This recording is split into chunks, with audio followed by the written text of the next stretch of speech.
Hey, what's happening, guys? Keto coffee cake is what we're making today. And this keto coffee cake, it might not just be the best keto dessert recipe that I've ever made, not just the best keto breakfast recipe that I've ever made, but just the best keto recipe I've ever made, period. And you never hear me say that. I don't say that lightly. So if I'm saying that, you know this keto coffee cake, it is on point and it is so good. It's so good, in fact, that even my non-keto friends and family cannot get enough of this coffee cake. So that said, let's not waste any more time. Let's jump right into this deliciousness.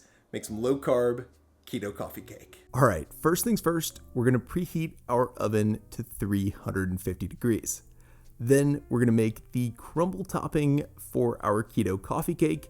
So in a small bowl, we're gonna add 6 tablespoons or 84 grams of some cubed up salted butter to it.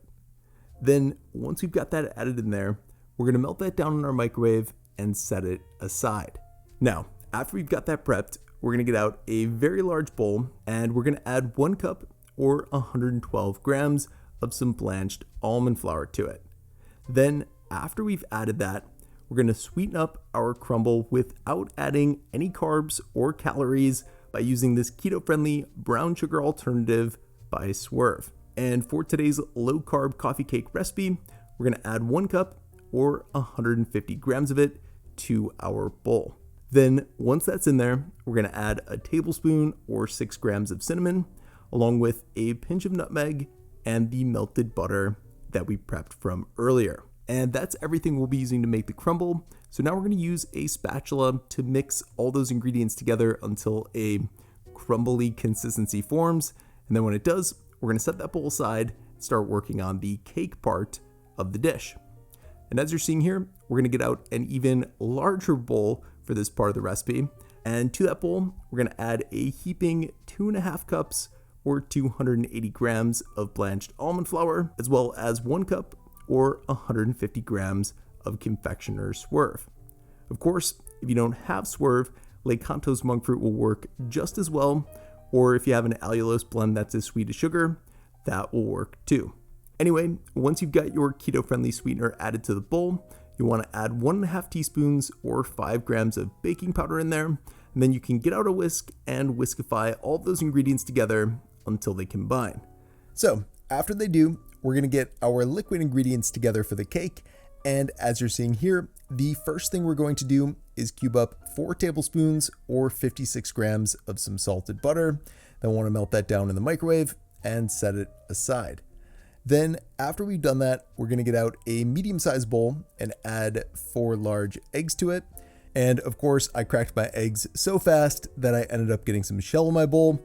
So I'm going to get that out of there. And then I'm going to add a 1/2 cup or 120 milliliters of some unsweetened almond milk to it, along with the butter from earlier. Now at this point, I'm gonna get the whisk back out and do a little whiskey business to those wet ingredients until they combine.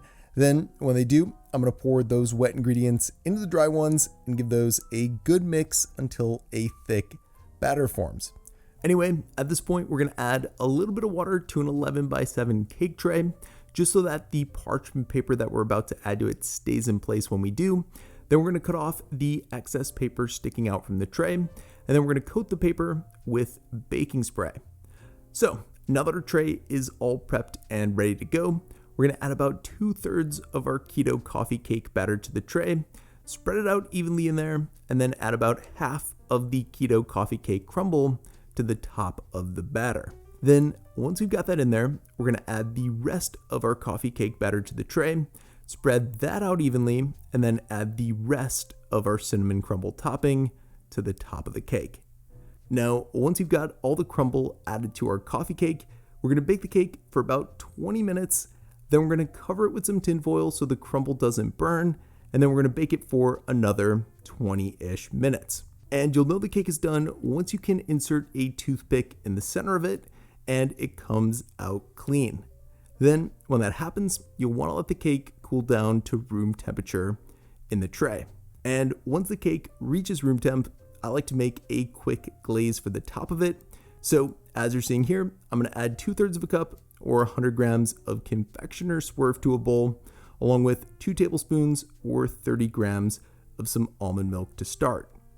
Now, after I've added the almond milk, I'm just going to spatulize those together real quick until a glaze consistency forms. And if you need a little extra almond milk to make that happen, don't be afraid to add a half a tablespoon to it at a time until it does. Anyway, once the glaze is looking good, we can go ahead and apply it to the top of our keto coffee cake.